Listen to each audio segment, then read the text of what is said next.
Hello and welcome to week 9 of the football season. I'm Ted Raddick with the Findlay Courier. I'm here as always with Dave Hahnemann and Andy Wolf. And welcome to Chalk Talk, presented to you by our sponsor, Rhodes State College. Please be sure and visit their website at rhodesstate.edu. We all got big games this week, Dave. Some of them are bigger than others. Absolutely. Findlay High, they're at home this week, and they have longtime rival Lima Senior. This is an interesting series. When I went back and charted wins, losses, that kind of thing, Lima won 5 of the first 6 games. Findlay won 10 in a row. Now Lima's won like 5 of the last 6 again. It's kind of a back and forth thing. Both teams going into this thing 3-5, looking for bragging rights mostly out of this one. You know, they're not going to the playoffs. They're not going to win the league championship. So this one's all about just bragging rights for another year. Typical Lima team, they've got some standout athletes, and the big key is going to be Findlay's been playing good defense lately. If they play good team defense and eliminate the breakaway threats, I think they can do very well. They've been playing some really good games lately. Their problem is they get off to such slow starts. Friday they were down 10-0 at the half, 17-0 third quarter. The week before against Clay, I think they were down 10-7 or 14-7. Had to come back and win that game. Boy, if they ever get off to a good start, they might let the fans sit a little easier in the seats. So what do you think is the key for Findlay to try and contain some of Lima Senior's breakaway speed? Well, they're going to have to watch. They've got a decent quarterback, E.J. Cameron. He threw it 37 times last week. They will put it up a lot because they got 3 receivers all with 25 or more receptions, and they've got a decent running back. But they want to get the ball out in space to their talented athletes. And what Findlay has to do is just keep everything in front of them. They've got a young secondary, but they've got good athletes in that secondary.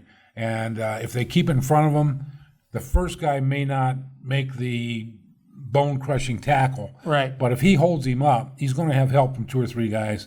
They don't give up the 60, 70-yard touchdown plays, and then you're not always fighting from behind. Right. Lately, they've been fighting from behind so much.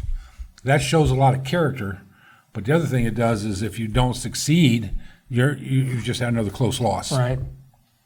Okay, Andy, you got a really good one this week. You will be making the trek to Liberty Center. Can't wait. Should be fun. You know, one of our best rivalries, Patrick Henry and Liberty Center go head to head, and you know, both teams are going to make the playoffs. Yes. You know, the loser though drops out of the Northwest Ohio Athletic League race. Yeah, because Patrick Henry's got 2 losses. Liberty Center is within a trio of team of Archbold and Wauseon, I believe, that each have 1 loss apiece. Both of these teams are going to be coming in probably angry too, because both lost really, really close games last week. Patrick Henry lost in overtime to Wauseon. Liberty Center lost to Bryan. I believe they tied the game with like 2 minutes and change. Then Bryan takes the ensuing kickback. So both teams are going to be wanting to win, not just win, but for the playoffs too.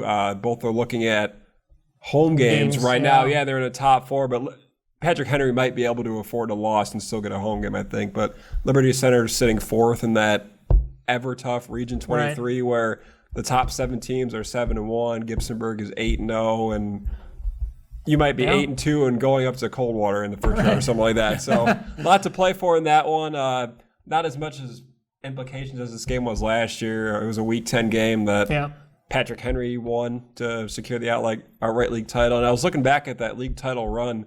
Patrick Henry didn't really have a game where I think they won all their league games by 14 points.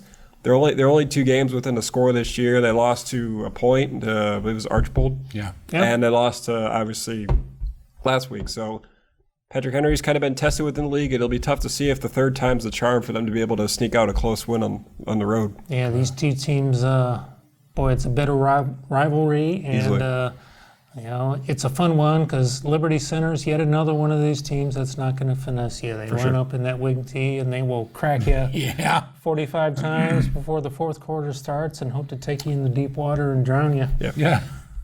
It's a very physical matchup. I mean, they're neighboring school districts. So in every sport, it reaches a pinnacle in football. Right. But every sport is a rivalry between these 2 schools. Okay, speaking of rivalries, I have a good one on tap this Friday. I will be at Macomb, and Lipsick and Macomb are playing. Macomb's 8-0, obviously defending state champion. Lipsick lost a close one to Liberty Benton last week. They're 7-1, still very much alive in the league race. We have to see how that plays out because we have teams playing an odd number of games. But Lipsick got down 14-0 at half last week and came back and really made a game out of it. And the game really did come down to the final minute. Macomb has passed all its tests so far. Another big one on tap this week. This BVC is playing out pretty fun with Lipsick, LB, and Macomb all playing each other head to head in weeks 8, 9, and 10. And don't forget, Lipsick has a pretty good Arlington team in week 10 of its own. So, lots of Harbin points on the line. Lots of I think Lipsick, Macomb, and LB. Well, Lipsick and Macomb are safe. Right. Playoffs, LB's looking sort of safe, I suppose. I think pretty good. Yeah. They gained some good ground with that win. I thought they needed to win one of their two against Macomb or Lipsick to be in. All right. Talking the playoffs, an interesting thing about the Macomb-Lipsick matchup is, you play everybody once each year. These two teams have played 7 times in the last 4 years. Right. Three of the last 4 years they've played regular season and they met again in the playoffs. So there's a real good chance. I think in Macomb's state championship run last year, I think you could make a really strong argument that Lipsick gave them the strongest test. Their closest game in a whole playoff run. Macomb kind of broke away with a wide receiver double pass.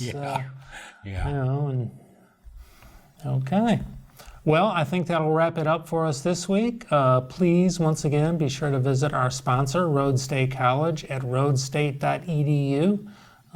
Next week, we'll take a close look at how the playoff races are shaping up. And until then, we will see you later.